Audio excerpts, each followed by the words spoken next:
বর্তমান যে বিশ্ববিদ্যালয়ের নতুন ব্যাচ এসেছে 24-25 সেশন, তাদের জন্য আমরা নবীন বরমে ক্যারিয়ার গাইডলাইনের আয়োজন করি।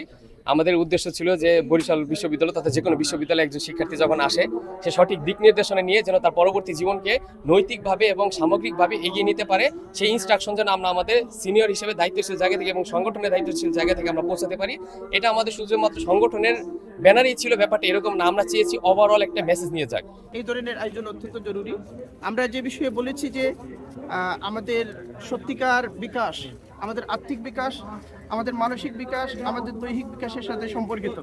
আমরা জানি আমাদের সেকুলার শিক্ষা ব্যবস্থার মধ্যে আমাদের আর্থিক বিকাশ, আমাদের নৈতিক বিকাশের জায়গায় পর্যাপ্ত পরিমাণে উপাদান সেখানে নেই, অনুপস্থিত।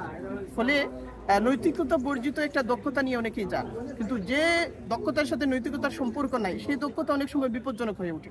সেটা জাতির জন্য আশীর্বাদ হওয়ার পরিবর্তে অনেক সময় অভিশাপে পরিণত হয়। আসসালামু আলাইকুম। বরিশাল ইসলামী ছাত্র আন্দোলন কর্তৃক আয়োজিত বরিশাল বিশ্ববিদ্যালয়ে আজকে ক্যারিয়ার গাইডলাইন এবং নবীনবরণ অনুষ্ঠানে আমি মোহাম্মদ নাজমুল ইসলাম, 14তম ব্যাচ। আসলে বিষয়টা খুব ভালো লেগেছে। এখানে আসলাম, নতুন নতুন কিছু জিনিস জানতে পারলাম এবং এখানে আমাদেরকে ফুল একটা গাইডলাইন দেওয়া হয়েছে কিভাবে আমাদের ভবিষ্যৎ জীবন আমরা উজ্জ্বল করতে পারি।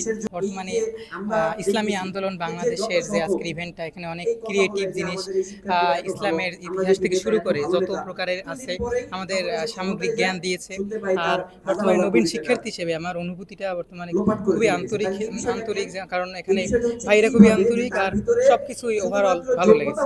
ইসলামিক আন্দোলন বাংলাদেশের পক্ষ থেকে বরিশাল বিশ্ববিদ্যালয়ে নবাগত ব্যাচকে বা 14 ব্যাচকে যে সংবর্ধনার বা নবীনবরণের আয়োজন করা হয়েছিল, এটা আমার কাছে অনেক ভালো লাগছে। বাইরে অনেক দিক নির্দেশনামূলক কথা বলছে বক্তৃতা। আজকে ইসলামী ছাত্র আন্দোলন বাংলাদেশ বরিশাল বিশ্ববিদ্যালয় শাখা কর্তৃক আয়োজিত নবীনবরণ ও গাইডলাইন 2024-25 সেশনের আমাদের যে সেশন, আলহামদুলিল্লাহ আজকের আয়োজন অনেক ভালো হয়েছে। এরকম একটা আয়োজন আমাদের জন্য অনেক প্রয়োজন, কেননা বিগত দিনে আমরা ছিলাম স্কুল কলেজ বা বাবা মার আঙ্গিনা থেকে জীবন গড়া, কিন্তু আমরা একটা বিশ্ববিদ্যালয় জীবনে পাড়ি জমিয়েছি। এই জীবনে অনেক প্রতিকূল পরিবেশের মধ্যে থাকতে হয়।